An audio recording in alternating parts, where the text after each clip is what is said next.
The 2023 football season for the Duke Blue Devils has officially come to a close. Duke wins the Birmingham Bowl. Let's talk about that and more on today's episode. Hi, everybody. Dick Vitale. Hey, make sure you listen, man, to Locked On Blue Devils with J.J. Jackson. He's awesome, baby. You are Locked On Blue Devils, your daily podcast on the Duke Blue Devils, part of the Locked On Podcast Network, your team every day.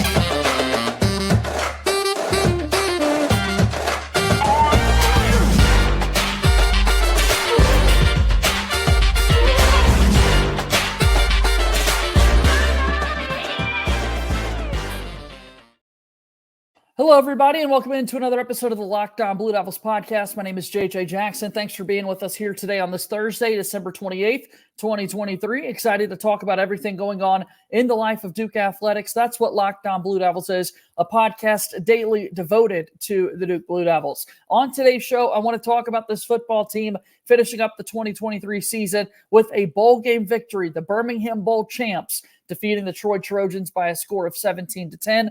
And our good pal Josh Cox from Duke Football Talks Section 17 podcast is here with us. If you have not seen other episodes that we've had so far throughout this week following that Christmas holiday, we've been having a lot of good basketball conversations. So if you want your basketball fix, make sure you go check out those podcasts as well. Follow and subscribe to Locked On Blue Devils for free wherever it is that you get your podcasts. You can watch the show daily on YouTube. Hit that subscribe button. Your support means so much to us. So without further ado, let's bring him on in. It's my good friend, it's your good friend, Josh Cox from Duke Football Talks Section 17 podcast. And Josh, here we are, finally, once and for all, we can say we have officially concluded that 2023 football season for Duke.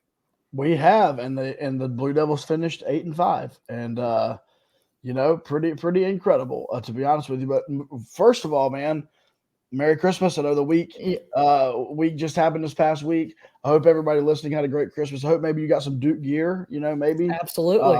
So throw that on Twitter or whatever, tag JJ on it for sure. But so here's what JJ will do: if you tag him on your merch, he will buy one of you an authentic Nike jersey. I'm just kidding. He won't do that. But no, Christmas was great. And on the 23rd, 2 days before Christmas, Duke fans made their way down to Birmingham. And this team went out and won a bowl game together, character win, guys playing for each other, and came out with a victory. Josh, you're around the program. You're so connected with players' families and everything that you guys do with the Section 17 podcast and the Durham Devils Club as well. The game is 2 days before Christmas. A lot of people, timing-wise, it's a little difficult to make things happen. And Birmingham is not the easiest trip to get to for folks from Durham. What were you expecting in terms of a turnout, environment, and that sort of thing going into the Birmingham Bowl? And then you were there. So tell us what that environment actually looked like on game day. Yeah, so as far as fan engagement, it was about as I expected. For instance, you take the four of us that run the Section 17 podcast. We were 2 for 4. We had one out on a cruise. We had another one who had family stuff that just could not get out of.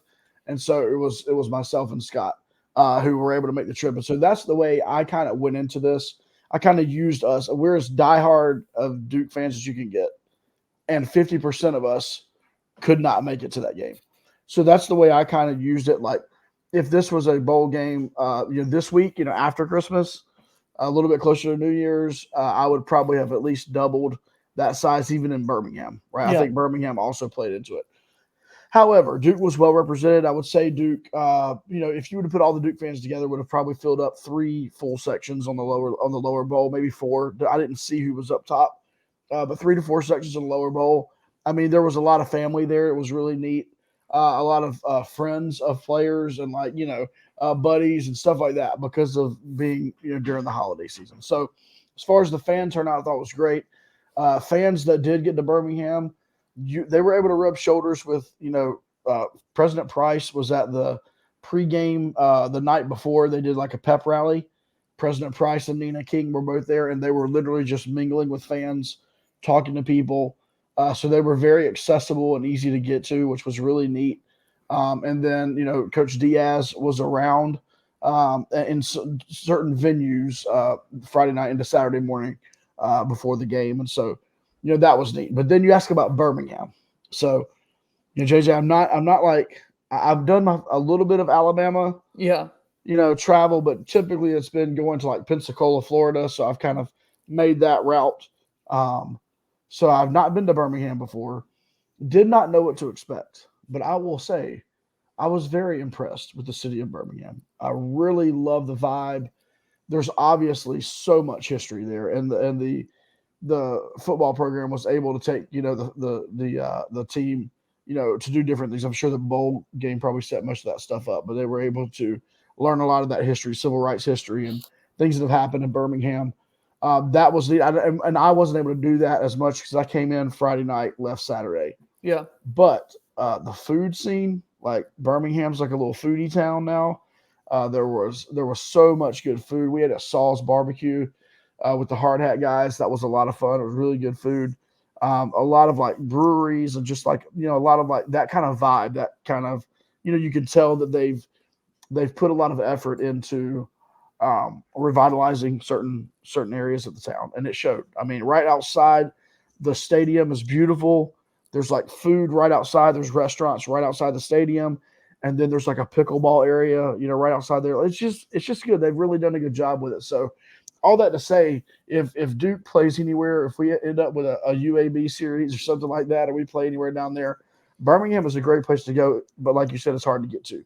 That being said, Birmingham, a spot that is a college football town through and through and through. I mean, it is the headquarters for the Southeastern Conference, and we're going to talk in the days and weeks and months to come. The SEC is kind of running the sport right now with decisions that are being made, much to the dismay of the ACC. The SEC's in control, and Birmingham is where all of that takes place. So really cool to get Duke down there in the area to play a team in the Troy Trojans, who had a really impressive season in the Sun Belt Conference. Troy located in the state of Alabama, a little bit easier for them to make the trip over to compete in this football game. What did you think about the Troy perspective of the matchup? We'll get into the game after this first time out on the program. But obviously we talked a little bit about their coaching change going into the game. Yeah, so back to what you said about Birmingham as well, just a caveat. Everyone has seen it by now, but David Cutcliffe lives right outside, works for the SEC. Yeah. Lives right outside of Birmingham and was able to come and that was so cool. Thought that was really neat. And so that's a side note there, but that's part of what you were just saying with the SEC being located there and him working with them now. But yeah, as far as the Troy perspective, I didn't know much about Troy. I'm not going to act like, that I did this incredible scouting. All I know is they were pretty confident. That's all I can tell you. They were pretty confident.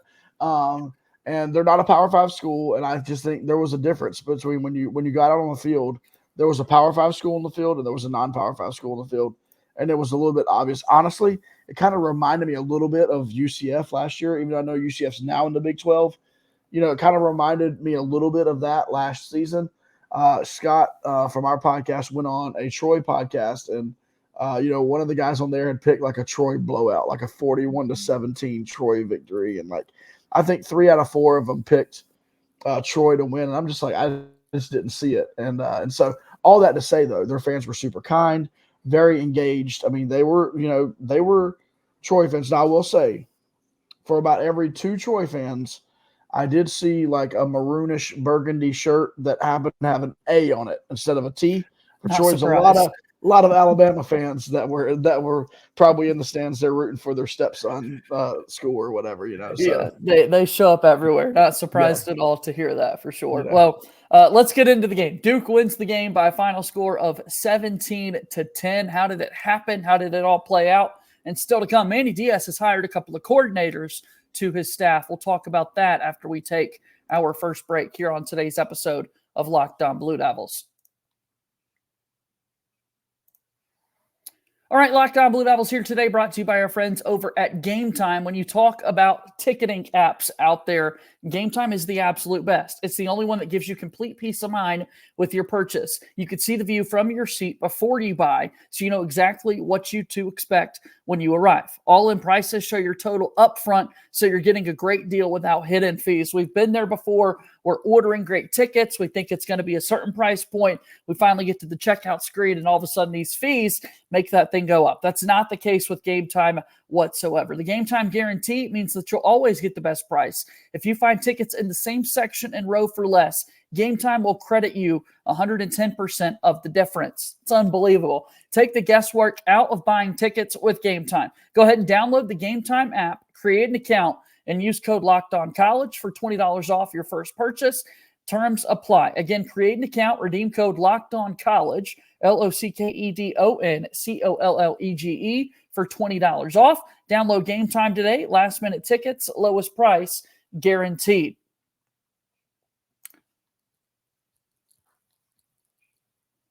Let's get back to it. It's Locked On Blue Devils here today. JJ Jackson alongside my pal Josh Cox from Duke Football Talks Section 17 podcast. Promote your show if you will. You mentioned it earlier. There are 4 guys. 2 of you were able to go to the game. If people have no idea what you're talking about, Josh, fill them in. Yes. So Section 17 podcast, obviously available wherever you consume podcasts. But we started back in 2020, and we cover Duke football. We try to keep a unique perspective from Duke. We have media access and some other access to Duke, but we try to really keep it fan focused. If I was a fan of Duke football, what would I want to see? How would I want to go about things? What would I want to know? We try to do as much of that as possible. And so we do weekly podcasts during the season. We're about to do our end of season podcast coming up soon. We try to have a lot of fun. We try to keep it lighthearted as well. And you can find us on social media at Duke FB Talk. That's on X. Instagram, TikTok. You can find us. Our Facebook group is like 2,500 people strong on Facebook. Duke Football Talk. You can find us there. But yeah, we enjoy hanging out with fans. We've met so many people through this, JJ. I mean, even at the Birmingham Bowl, just meeting new people that listen to the pod. So it's pretty cool. So we love to interact with you. As JJ would ask for this podcast as well. If you listen to either one of these podcasts and you feel like we deserve 5 stars for the work that we put in, that's always a great way of saying thank you. I know JJ does a ton of work here for Locked On. So, for sure. We all like those 5-star ratings and reviews. Make it happen. Give us some love. We've done 5-star Friday shout-outs together before, and we'll do that again sometime soon in 2024. So, with that said, 17-10 is the final score in this one as Duke is able to defeat the Troy Trojans and win the Birmingham Bowl. If you were to kind of put a headline out there or just kind of big picture summary of how Duke was able to get the job done in this one, what would you say, Josh? I would say Duke does enough to decidedly win the game, right? They did enough for it not to be in doubt. And that's even when it was 17-10, even when Troy had the ball, I don't think there was one Duke fan that was like, oh no, here they're about to go down here and score. The Duke defense was stifling the entire game, shut down the run game, did such a great job pressuring the quarterback at opportune times. And then on the offensive side of the ball, a couple of things. If you're a follower of Duke football on maybe more than casual basis, if you would say like, I'm a pretty tight follower and like loyal follower of Duke football, you'll understand how cool it was that Jalen Coleman was the guy who got the only touchdown of the game for Duke, but it was early in the game.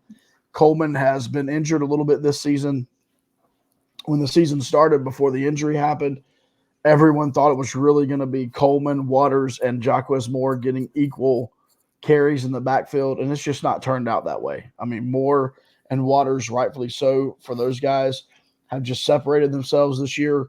Waters getting all ACC nods, Jacquez having an incredible season. Right. And so it just didn't – the numbers weren't working out, but J. Cole was the running back on that series, ran the ball great, and got that touchdown, which I thought was awesome. I did also love the 2-point conversion. Duke, Nicky Dalmolin, a little direct snap to him.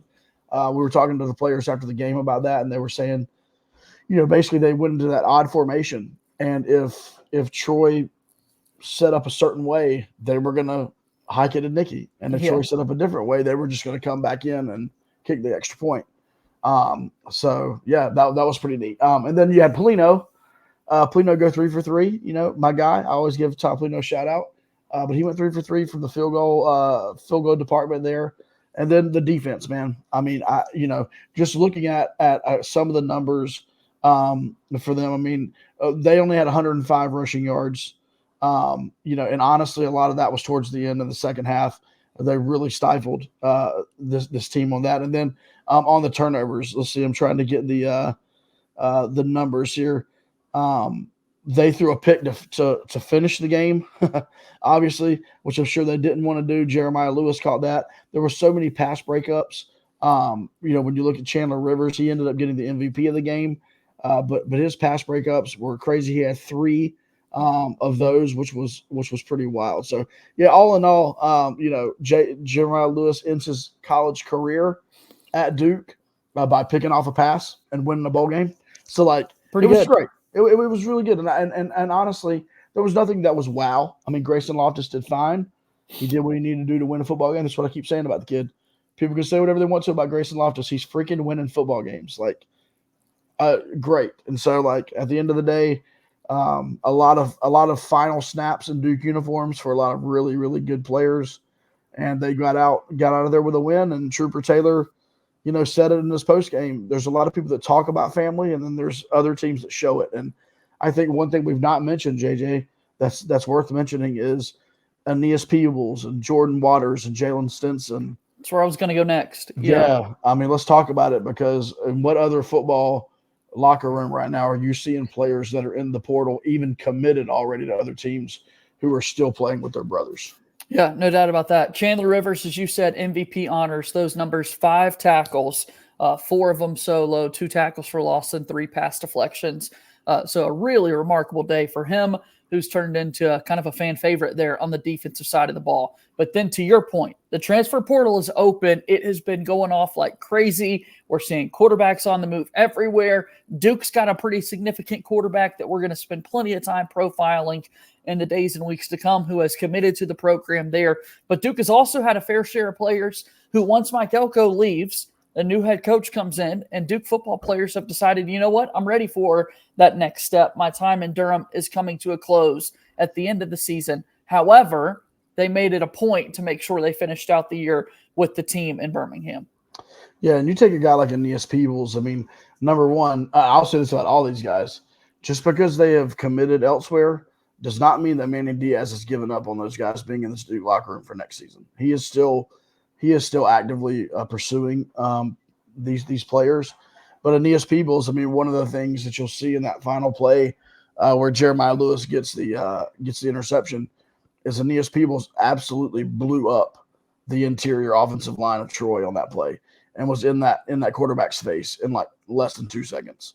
And so you have a player like that caliber, who many people had him listed in the top 10 of players in the portal. And for him to be willing to play another game with his teammates, that just shows leadership. It does show that there's something different about the Duke locker room. And you've heard JJ, you heard Mike Elko say it when he came to Duke. You've already heard Manny Diaz say it in his opening presser. There's just something about Duke, and he mentioned that locker room. These guys are different, and a lot of people from the outside are probably like, "Oh, okay, yeah, whatever. That locker room's different." No, I believe it actually is. I actually believe the Duke locker room is different. I believe when Jordan Waters is committed to NC State and he still plays in a game where he could rip his knee apart in this game. No one's guaranteed an injury-free game. You know what I'm saying? No one's guaranteed that. I just think there's got to be something to be said about that locker room and about these guys and their character, because that was a lot of character that was shown for those guys to play, even through those circumstances. Tell us how Riley Leonard has fit into that as well, because I know that's something you wanted to mention, and you have mentioned previously that, his time at Duke is done, but it's not like he's got a cold shoulder to the program or the Blue Devils themselves. Yeah, I can tell you this with 100% certainty. So he was with the team throughout the week in Birmingham. You follow him on social media, on Instagram, you saw his stories. He was with the team all week, and he ended up going home, which home I think is like an hour and a half from him. I mean, he lives in Fair Oaks, so not far. But he ended up going home the night before and watched the game with family and friends. And it was because after having some conversations with some people close to him, he felt like him being on the sidelines would take away from his teammates. And with the cameras being on him and them talking about his transfer to Notre Dame. And it would have been different if he could have played in the game, but he's injured. He couldn't play.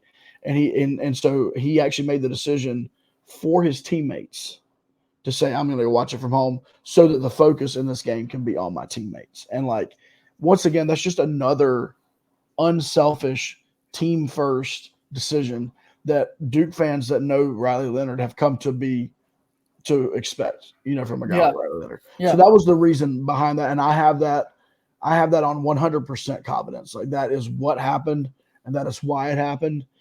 Any other day, he would have been on that sideline with his teammates.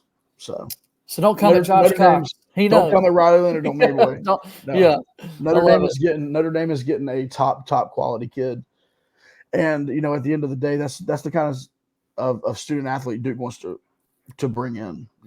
Well, we've got one segment left to go, and Duke's getting a couple of really fun and exciting new coordinators that we're going to talk about in just a moment. Again, Duke football wins the Birmingham Bowl 17-10, the final score. Josh, what is that? 5 bowl game victories?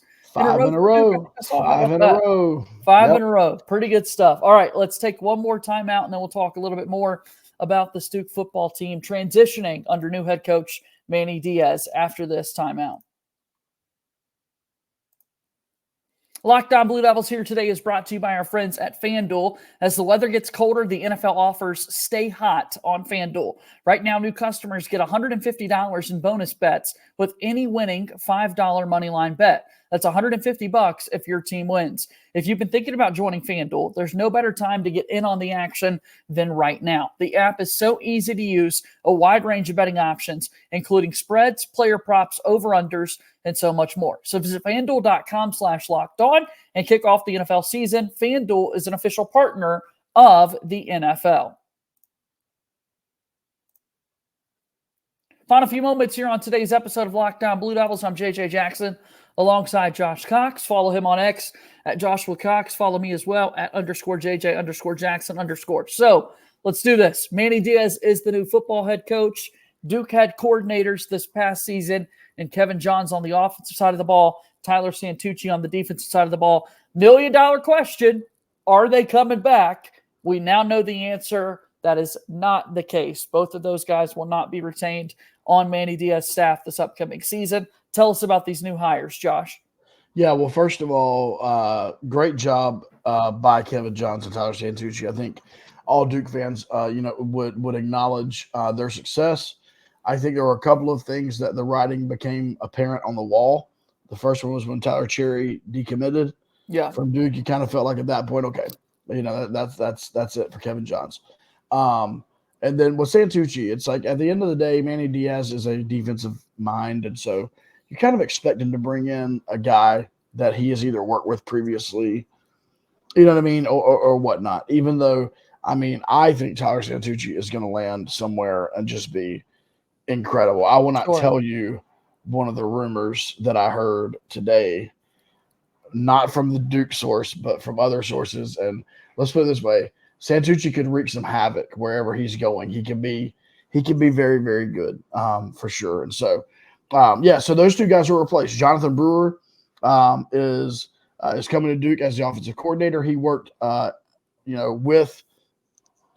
Coach Diaz there at Miami, which I think is going to be a common theme of some of these guys that we're bringing in. They have, some history, obviously there, with him. But he was the co-offensive coordinator at SMU this past season, and then worked with their quarterbacks. SMU's offense was top, I think, 6. They were 6th in the country this season.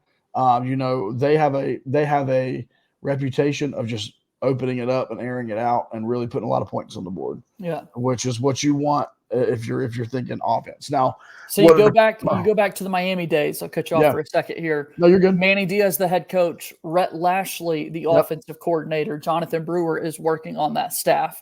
Rhett Lashley finally gets the opportunity to be a head coach from Gus Malzahn's coaching tree at Auburn. He goes and teams up with Manny Diaz, and now he's the head guy at SMU.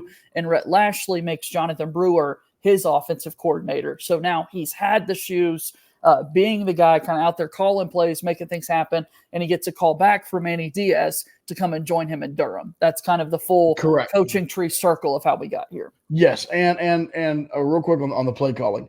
I do not know for sure that he called plays this year as a co-offensive coordinator Forget who the other guy is. That was his other co there.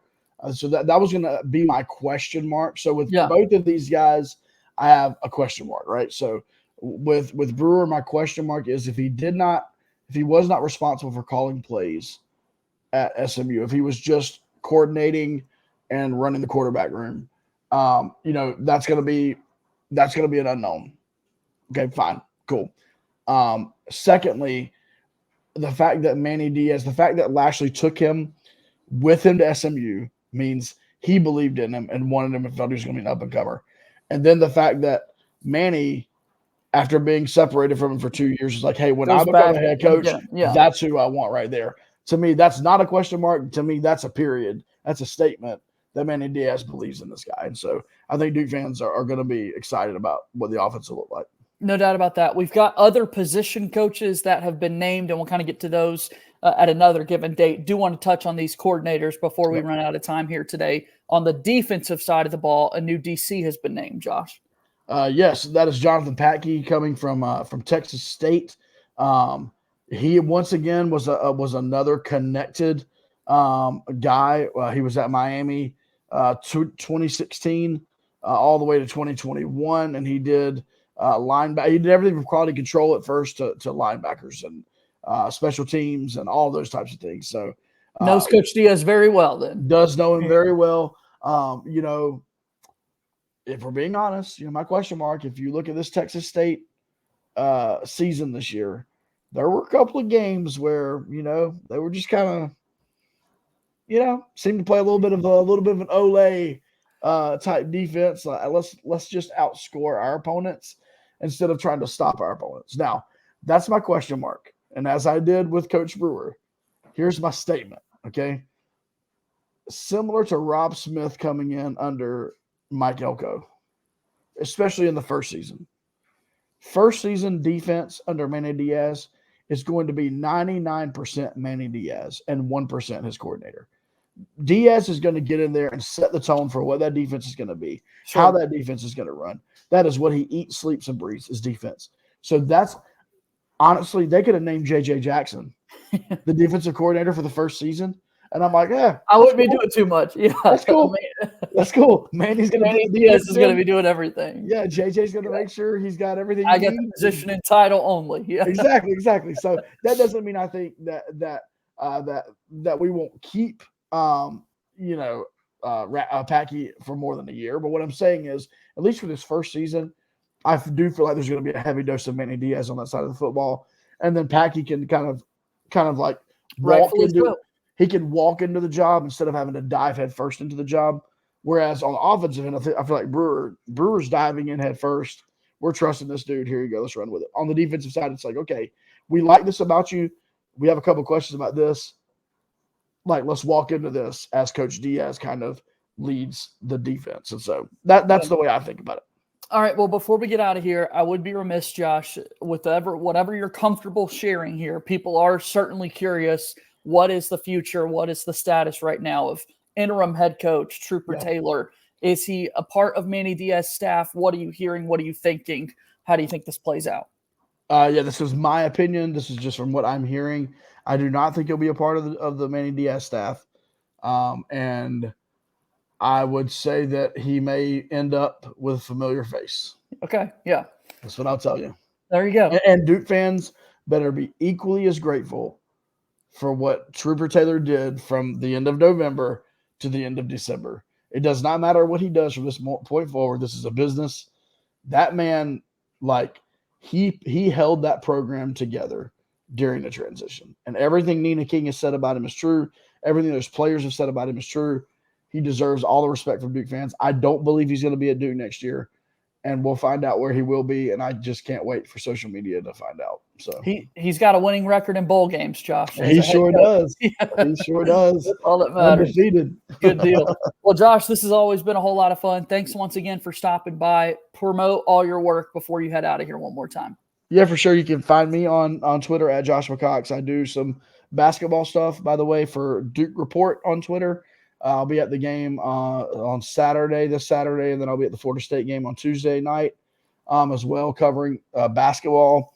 And then I work with the Durham Devils Club on on the football side, helping Duke's NIL endeavors and trying to help build rosters and keep rosters and all that kind of stuff on that side. And then, of course, with our podcast, like I said, DukeFootballTalk.com, Duke FB Talk, wherever you can find us. Really appreciate the support. Reach out, connect with us. We love to get to know you and keep bringing you Duke football content.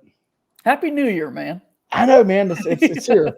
I feel like, back when, I don't know if you're this old, but, back when you just got used to writing the number, like I guess I'll date myself on a check back in the day. Yeah. It's like I just got used to saying 23, and now it's 24. So. Right. No, in life, I will have a little adjustment week trying to get used to changing that number over. Yes, it'll take me a couple weeks for sure. I will say, I could probably count on one hand the number of checks that I've written in my lifetime, though. So you got to be there. I'm about to write a check in the morning. JJ had a guy. I'm doing some Duke ticket stuff, and I said, older gentleman, and he's like, "Can you write me a check?" And I was like, "You still got the skills to do that." I guess I can. Yeah, sure can. Josh, Happy New Year to you. We'll see you soon. Okay. Happy New Year, man. We'll see you. All right, that's Josh Cox joining us here on today's episode of Locked On Blue Devils. Comment on these videos. We want to hear from you. What do you think about the future of the program? When's the last time you wrote a check? Let us know down in the description below. That'll do it for today's show. As always, go Duke.